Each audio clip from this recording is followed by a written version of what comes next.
Fala galera, tudo bem? Como é que vocês estão? Essa semana aqui, um dia diferente agora. Queria até dizer essa novidade aqui para vocês aqui no Juber TV, na resenha da semana do futebol, do esporte. Agora às terças-feiras, então aí um novo horário agora.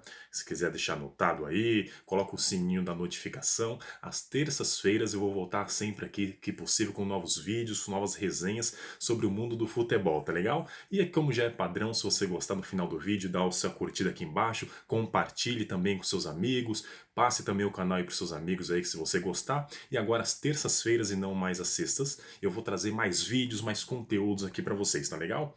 E aí, essa semana, galera, começando aí o Campeonato Paulista, na última quarta-feira, dia 1º de julho, os times de São Paulo já começaram a treinar com bola. Isso já é interessante porque realmente o Campeonato Brasileiro pode ser que comece agora já no início de agosto, segundo a CBF. Então os times paulistas já começando a treinar com bola a partir da semana passada, de quarta-feira passada inclusive, no dia 1º de julho. No Campeonato Carioca a bola já está rolando, sem torcida, com todos aqueles protocolos, né, como já são conhecidos devido à pandemia. Os times já estão jogando e já tem os dois times classificados aí que vão fazer a grande final da Taça Rio, que é como se fosse uma segunda fase do Campeonato Carioca. Flamengo e Fluminense vão disputar então a Taça Rio aí esta semana agora de julho, agora começando essa semana de julho. Hoje já é, agora esse vídeo aqui vai pro ar aqui provavelmente dia 7 de julho. Dessa semana o Flamengo joga com o Fluminense pela final da Taça Rio. Se o Flamengo vencer, já é automaticamente campeão porque venceu a Taça Guanabara,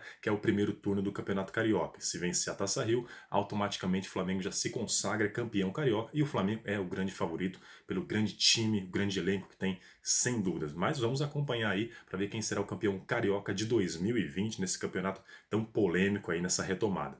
Pessoal, hoje eu vou trazer um vídeo diferente para vocês. Eu vou falar sobre a resenha de hoje é sobre a polêmica dos mundiais. Por que todo mundo faz essas brincadeiras aí, principalmente com o Palmeiras, que o Palmeiras não tem mundial? Da onde que surgiu toda essa história? Então eu trago aqui hoje para vocês a resenha de: você tem mundial? Por que o seu time não tem mundial? Por que o seu time tem mundial? E por que nasceu toda essa polêmica, essa brincadeira que todo mundo faz? Bom, eu preparei uma breve história para vocês. A questão do mundial interclubes, sempre que um time ganhava aqui na América do Sul, que é a Taça Libertadores da América, o principal torneio intercontinental, jogava um jogo único com o campeão europeu da Champions League. Então era apenas uma partida apenas entre o campeão da América do Sul e o campeão da Europa, e fazia esse torneio mundial, que não era a FIFA que organizava, era geralmente um acordo entre a confederação, a Conmebol sul-americana, com a da UEFA, de fazer esse torneio aí. Tinha patrocínios como a Toyota, grande empresa de carros, e fazia o patrocínio desse jogo, que ficou por anos e anos e anos. Todos os anos tinha essa partida no final do ano. Geralmente acontecia no Japão, em Yokohama. Pois bem, mas a partir dos anos 2000, lá, não sei se vocês se recordam do ano 2000, a FIFA quis realizar o seu primeiro torneio interclubes, a primeira competição que a própria instituição organizou e fez aqui no Brasil, escolheu o Brasil como a primeira sede desse torneio, vamos dizer, como um piloto. E aí convidaram o Corinthians, que na época era o campeão brasileiro. O Corinthians tinha vencido o Campeonato Brasileiro de 99 e foi convidado para disputar o Mundial dos anos 2000. O Vasco também acabou entrando. Gerou-se uma dúvida na época por que o Vasco foi convidado, e muito se especulou porque era um time naquela época do Rio de Janeiro que tinha mais prestígio, vamos dizer assim, e mais competições importantes dos últimos anos. Então o Vasco acabou sendo campeão e o Corinthians ganhou aquele Mundial Interclubes de 2000. Bom, a partir daí começou várias polêmicas, muita gente desmerecendo aquele título do Corinthians, que era um torneio novo, que a FIFA fez em 2000 e não deu uma continuidade nos anos seguintes. Então não teve em 2001, não teve em 2002, a FIFA só voltou a fazer o mesmo torneio em mundial de clubes, com os campeões de todos os continentes, de todo mundo, o que seria correto, na minha opinião, lá em 2005, também no Japão, no final do ano, com campeões intercontinentais, e não só da América do Sul e da Europa, mas de todos os continentes do mundo, campeões continentais realmente da Europa, da Ásia, da Oceania, da África, da CONCACAF, e assim foi. E o São Paulo acabou ganhando lá em 2005, jogando contra o Liverpool, da Inglaterra, na final também. E o São Paulo acabou ganhando por 1-0. E aí começou a grande polêmica, a grande discussão. Só que isso aí não foi só em 2005 que começou. Aí a grande questão, a grande polêmica realmente começou lá em 2012, quando o Corinthians acabou sendo campeão mundial. O Corinthians ganhou a Libertadores de 2012 contra o Boca Juniors e jogou a final do Mundial Interclubes da FIFA no final do ano contra o Chelsea, que naquele período era o atual campeão europeu. Então o Corinthians acabou sendo campeão em 2012 e aí começou toda a polêmica. Os corintianos começaram a falar que o Palmeiras não tinha mundial, porque o Santos já era bicampeão lá em 62 e 63, na era Pelé. O São Paulo também já tricampeão do mundo em 92, 93 e em 2005. E aí o Corinthians acabou como bicampeão mundial, porque ganhou em 2000 e ganhou em 2012, sendo bicampeão mundial. E aí começou toda a polêmica, dizendo que o Palmeiras não tinha mundial. Pois aí eu trago para você aqui uma notificação importante, que é a Copa Rio, que tanto o pessoal brinca, faz gozação, que é a Copa Rio, que foi um torneio feito lá em 1951, faz bastante tempo, mas foi lá em 1951. E o que aconteceu naquele período?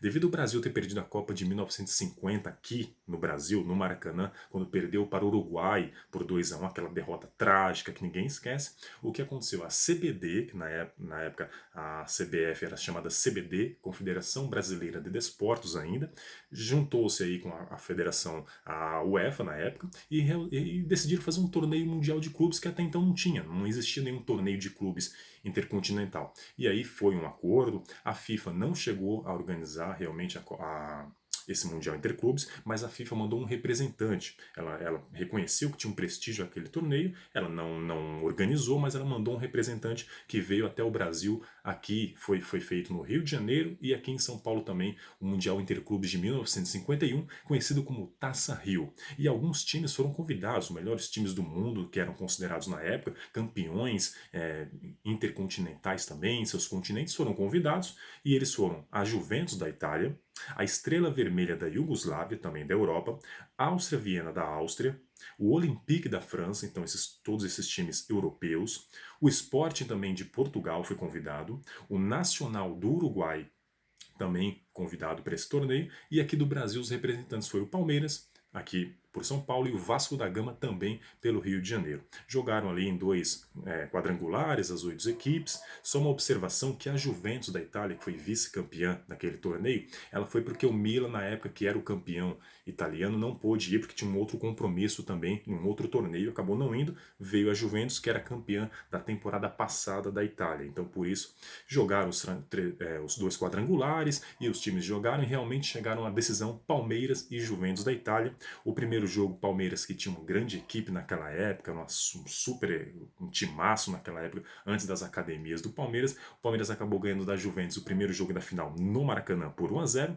e o segundo jogo também no Maracanã, a grande decisão foi 2-2, um jogo super emocionante. Recentemente surgiram alguns registros na internet de imagens raras daquela época, e aí foi 2-2 entre Palmeiras e Juventus, e o Palmeiras acabou sendo campeão mundial de 1951 nessa Taça Rio, nessa polêmica Taça Rio. Tinha mais de 100 mil pessoas naquela época no Maracanã, naquela época muito mais pessoas podiam acompanhar os jogos nos estádios. Dizem jornais da época, relatos da época, quem pôde acompanhar, que mais de 1 milhão de pessoas estavam nas ruas comemorando aquele título com o Palmeiras, que vamos dizer que foi um lavar a alma do torcedor brasileiro. O Palmeiras realmente representou, vamos dizer assim, o futebol do país, porque o Brasil tinha perdido a Copa do Mundo em 51 teve esse torneio entre clubes, e o Palmeiras vencendo meio que lavou a alma de todo o torcedor brasileiro, não só quem era torcedor do Palmeiras, mas que gostava do futebol e o futebol brasileiro. O Palmeiras acabou ganhando esse Mundial Interclubes de 1951, feito entre a CBD com a UEFA, Confederação Europeia de Futebol. Tinha uma aprovação da FIFA, mandou um representante, e o Palmeiras acabou se consagrando na época como o primeiro campeão mundial interclubes.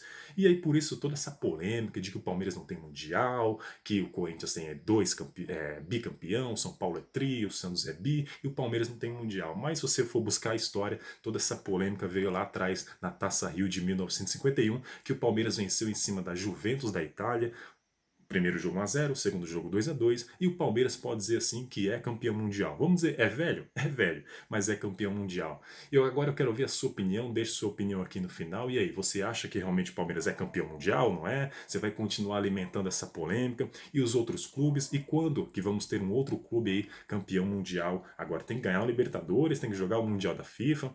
A FIFA promete fazer um torneio aí a cada 4 anos com mais clubes, deixando esse torneio ainda com mais prestígio e mais importância dos clubes. Bom, essa foi a resenha de hoje, pessoal. Espero que vocês tenham gostado. A polêmica dos mundiais aqui nos clubes brasileiros.